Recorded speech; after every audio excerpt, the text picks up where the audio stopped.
In a previous video about the invasions, I told you that it was possible for the invasion to spawn on your roof if you built in certain areas like on the sides of cliffs or things like that. However, we had an invasion spawn at the beach house, which really has open access to it, but it decided that this was the best place to spawn the invasion. So even if you're built in an area where you feel like you have open paths to it, this is still something that can happen. So here's what I recommend. I can't tell you how to build necessarily to make sure that this doesn't happen, but if it does happen, make sure that you have the highest quality roofs installed on the top of your base. There is quite a bit of preparation time, a total of 20 minutes before the invasion will come, so you have some time to go through and upgrade those building pieces. You can also place down the pegboards. If you're at that level, it will allow you to place those on an angled roof, so that's a good thing.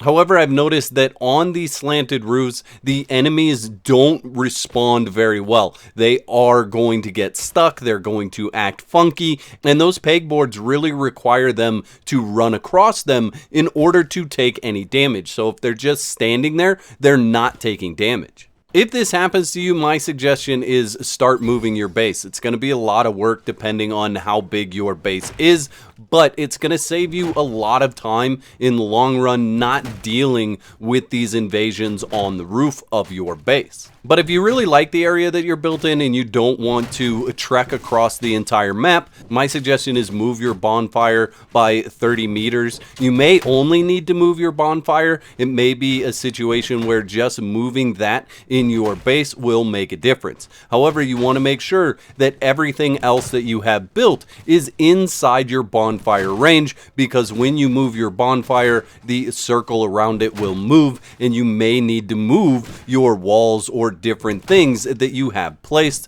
so that they don't disappear from decay. Now, I definitely think that this is something that Soulmask needs to look at. It's probably like this because they either don't want there to be unraidable bases, so if you build in a way where enemies actually couldn't make it to your base, then there's a system for them to just kind of plop down on the top of your base.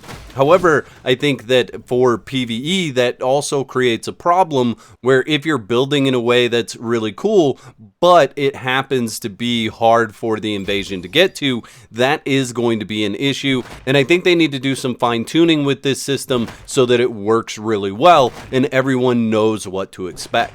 Let me know in the comments if you've been invaded in Soulmask and how that invasion went. I'd like to thank all my YouTube members for your continued support. Y'all are absolute legends. Don't forget to whack the like button if you enjoyed the video and subscribe for more content. And if you don't want to be out of whack, there's another video on the screen right now that you can click to support more of my content.